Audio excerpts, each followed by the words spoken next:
Behind the Red Line. Episode 19. The Daytona Beach Killer. Robert Hayes. The serial shooter who hunted the night. Daytona Beach is loud during the day. Motorcycles roaring during bike week.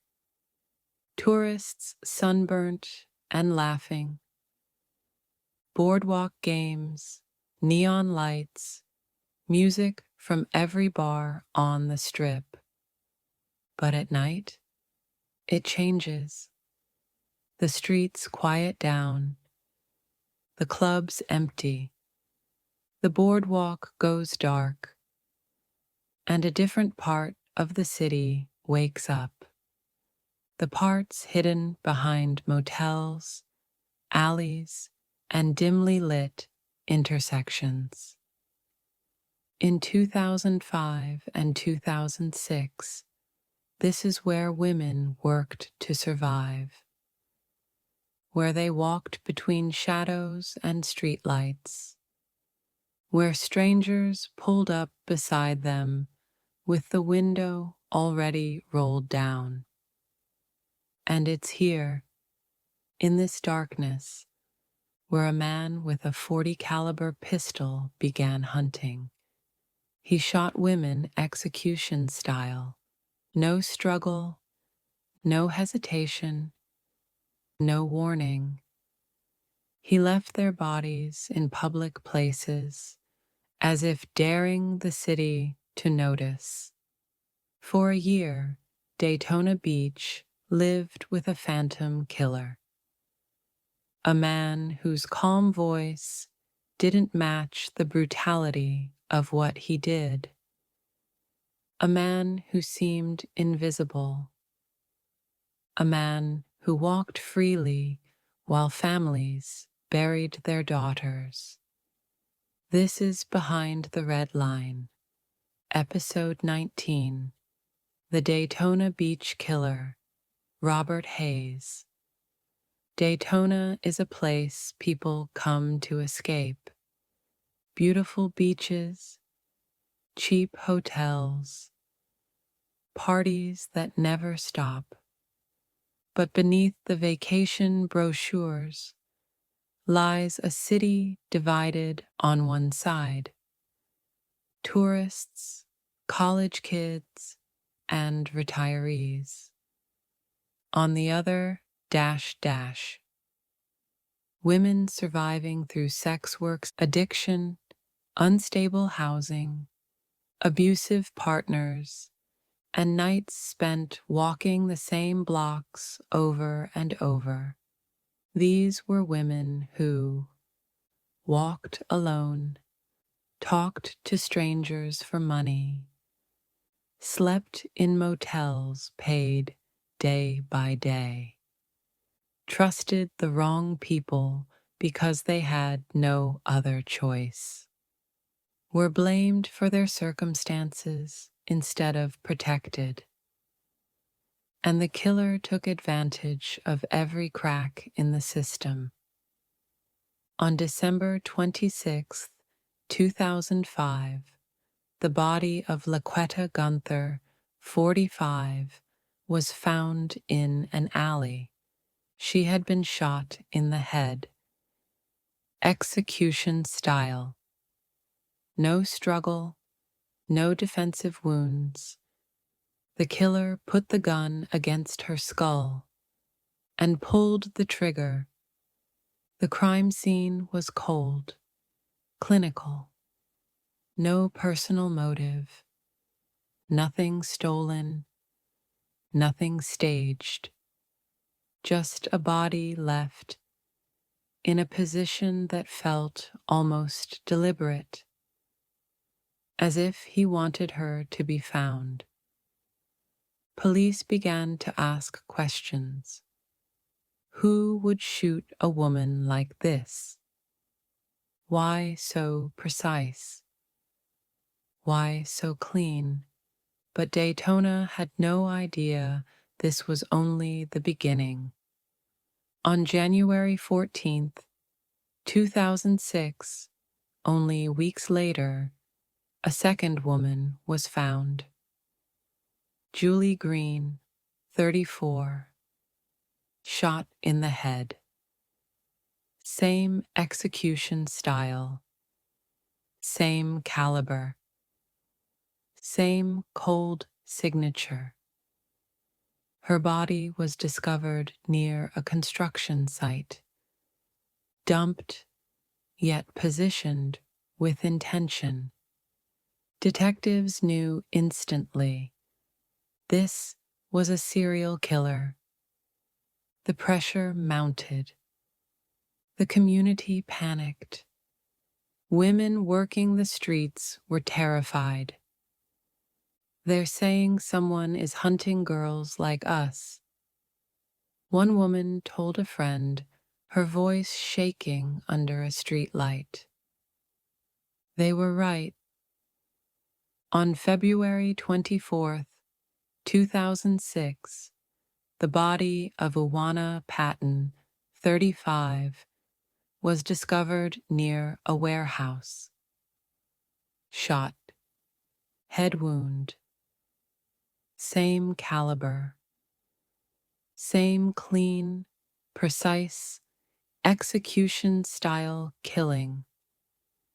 The killer wasn't experimenting. He wasn't escalating. He was following a ritual.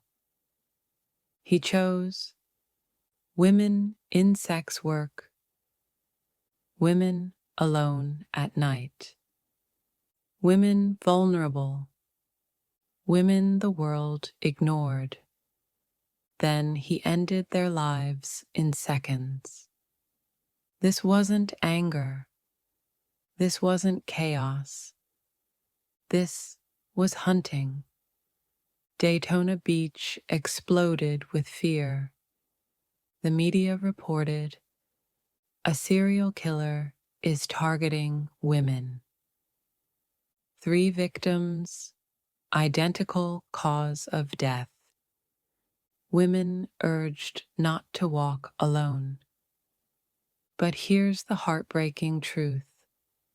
Many of the women at risk had no other option but to walk alone. They still had to work the streets. They still had to approach cars. They still had to survive night by night. And the killer kept driving those same roads, looking for the next woman who needed cash, or a ride, or a moment of safety he pretended to offer. FBI profilers joined the case. Their consensus: male, calm, controlled, familiar with firearms, likely local, intelligent, likely blending into society, possibly with schooling or military background. They said the killer was organized, methodical, precise. He kills quickly and confidently. But the key detail? They believed he would kill again. In December 2007, a year and a half after the first 3 murders, the body of Stacey Gage, 30, was found. Shot. Same caliber. Same M.O. But the killer had slowed down. He'd vanished for months. Detectives wondered, had he moved? Been arrested for something else? Joined the military? Found a new hunting ground? Or simply gotten more careful? The investigation stalled. The killer was invisible. Years later, technology caught up. Police reviewed the shell casings collected at the scenes. DNA profiles began improving. New databases were created. Then, a hit. Not to a victim, not to a past offender, but to another crime scene in South Florida years later. The gun used in the Daytona Beach killings showed up again, and the man arrested in that case was Robert Hayes. Robert Tyrone Hayes. College student, track athlete. Tall, soft-spoken, polite. He was studying criminal justice. Let that sink in. A man studying the system was using that knowledge to evade the system. After leaving Daytona, Hayes moved south to Palm Beach County, where he began a new life, new city, new job, new identity. But he didn't stop killing. He switched methods, switched victims, switched approaches. And it was that crime, not the Daytona ones, that eventually led to his DNA being collected, which reopened everything. When forensic teams compared shell casings, ballistic striations, firing pin marks, lands and grooves on bullets, they found a match. The gun used in 2005 to 2006 Daytona murders was the same gun connected to Hayes years later. It was the break the case had been waiting for. Investigators locked onto Hayes, his location at the time, his college schedule, his proximity to victim pickup areas, his physical appearance, his behavioral profile, his DNA on later cases, his access to weapons, his history of violence. It all aligned. In 2019, over a decade after the murders, police arrested Robert Hayes. He was living a quiet life. No violence on the surface. No reason for neighbors to suspect him. But in court, prosecutors revealed the truth. He was the serial shooter who terrorized Daytona.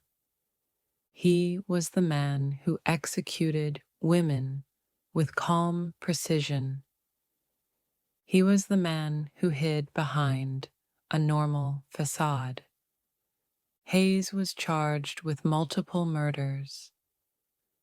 Florida sought the death penalty. For the families, it wasn't closure, but it was something. Justice had finally caught up. Like so many predators before him, Hayes targeted women because they were vulnerable, women who were alone, struggling, doing survival sex work, were judged by society, were ignored by police, were often not reported missing quickly. He believed no one would look for them. He believed their deaths would barely make headlines. He believed he could get away with it. For years he did. But the truth always surfaces. The victims were not nameless, not faceless, not footnotes. They were Laquetta Gunther, strong, sharp-witted, beloved by many. Julie Green, fighting for stability and a better future. Iwana Patton, known for her kindness and humor. Stacey Gage, a mother, a friend, someone trying to survive. These women were daughters, friends, loved ones. Their lives were full of complexity, beauty, struggle, and humanity. They deserved protection, and the killer took that from them. Tonight, we give it back by telling their stories. Daytona Beach will always remember the years when fear walked its streets, when a man with a gun turned nighttime survival into a deadly gamble. Robert Hayes thought he found the perfect victims, the perfect time, the perfect method. He thought the city's shadows would hide him. He thought society didn't care enough about these women to fight for them. But he was wrong. Their stories lived, their names echoed, and eventually, the truth found him. This is Behind the Red Line, Episode 19, The Daytona Beach Killer, Robert Hayes.